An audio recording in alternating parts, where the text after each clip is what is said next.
Basically, I'm a Muslim convert. My name is Amzaad, and I came to know the Lord working as a missionary of Interserve, India. And God gave us a ministry called Rescue in India. I work with Azaraim in the port. I've just heard about revival.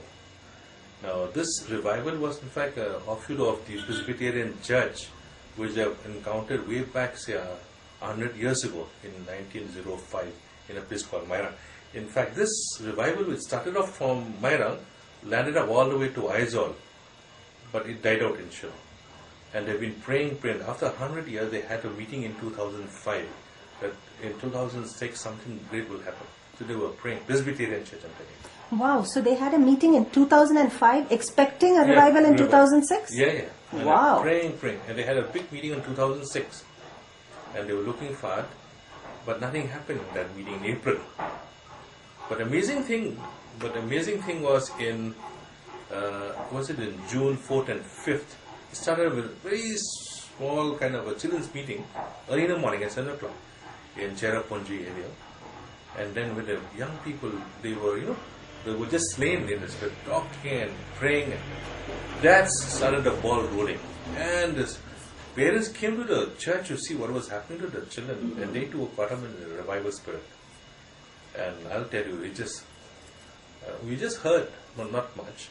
And we went to venture out. It was in August 1st, and 2nd we went to a place called Cherrapunji, where we met Mr. Lindas around that place.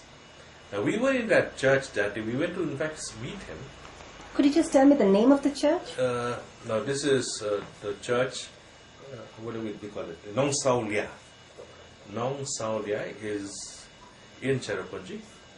Now, that day when we went, the theological seminary where he is a teacher there, Lindensium, that day itself revival broke in that place. And which day was this? This was, I think it wasn't the first. First week of August. It wasn't the first, second, third we went on the trip. They said that they had experienced it for last month. Yeah, that's right, they had experience. But then that day, it was like revisiting. They had to see the church and visit. And we were, initially I was a spectator, I was just looking, they looked somewhat odd, singing and going in circle. Till eventually I got involved. And singing and going in circles. Tell me a little bit more about that. What were they doing? They just going in circle and dancing and clapping. Just dancing and just singing continuously. And apparently they had been doing that for hours. Yes. Now who's singing? The whole church? Whoever was this was involved. In the middle of the week. This was a Wednesday. And there were just a ton of people in the church just singing, and some people were lying down on the ground. They were slain. And if you were just observing, it does seem rather odd. Yeah, it looks odd. Initially I was just looking, I said there's something strange here. I said I've got to participate. So when I participated, I tell you, the Spirit of God was so overwhelming. I couldn't stand up, I was on my knees. And my knees are so weak, in fact, I can't even kneel down for long. But I went on kneeling down. And the Spirit of God was so immense. And that sparked out something here which I could understand that this is revival. Revival means so much so that you feel revived. There's some kind of that Spirit of God speaking, and you're loving the Lord. Then what happened that day was we went and met. I had a team of students from the U.S. who were just interested in missions in the Northeast. So they were there. Can I ask you something, Nate? What's your connection with the U.S.? I studied there for Where did you study? I did my undergraduate there in Michigan, and then I worked there. As part of my work, they sent me here with a team of students. So we wanted to visit. We had made arrangements with the pastor, not to see the revival because we didn't know about it, but to just see, because it's a mission school that he works in. And so while we were there, we heard that there was a revival, and people, and I can see why people get carried away, but it's so strong, the presence of God is so clear, you want to be there, you don't want to get out. Wow. And the problem was that people were not going to school, they were not going to work, and the pastor at that point, and this, I could be wrong, but in my observation, he was working it, but at the same time trying to figure out what is this, how to respond. He asked Dad to speak, and Dad talked that day that, the revival is not, and people listened. I mean, they were all clapping, singing, praising God, but when you said calm down, they all did. And they all sat down. Dad spoke on how the revival is not about what happens here. It's about what happens when you go back to normal life. There was a woman who was slain, and she was there for quite some time in that church or in that theological seminary, thinking that she was a believer, but she was not. After I prayed over her, then she came through. She was struggling because as if there was a bondage, and when she was delivered, and she praised God, she said, "Only now I'm delivered. Now I can come to the reality." And then she accepted. Can I ask you something, Amzaad? Was she aware of her bondage? Yes.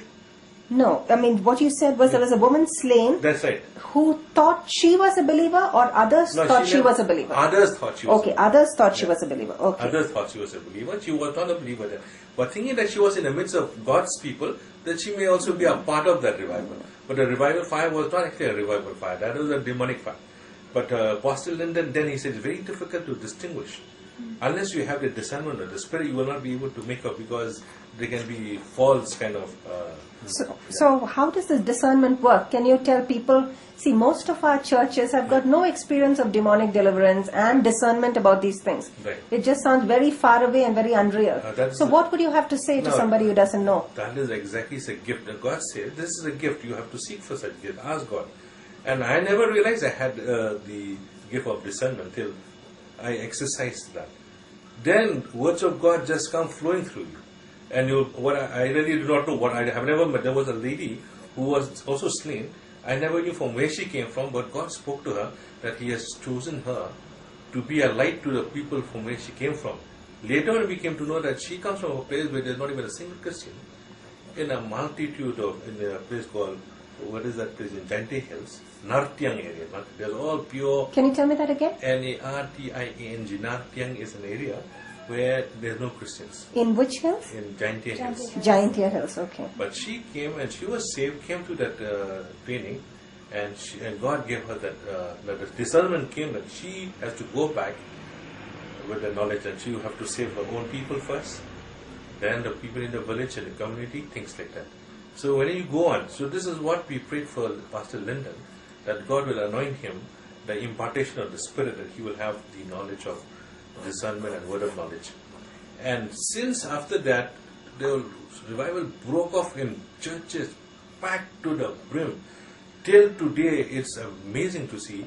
I'm not talking about Sundays, weekdays. Yeah. The church are packed. Every single day, every single evening.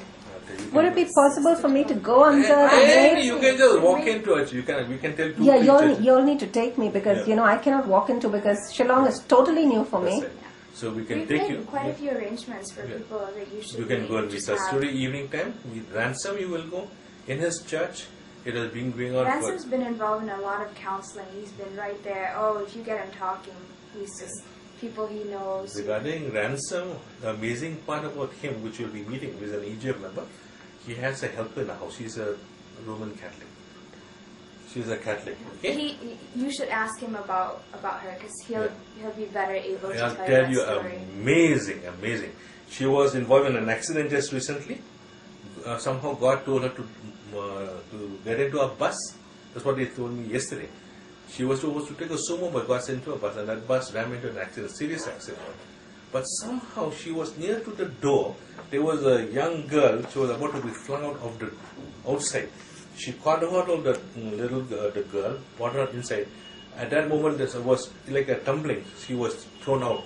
As if the angel of God had took her out from the car into outside, and she just said that she was not hurt at all, and she was not injured. Most of the people were injured in the bus.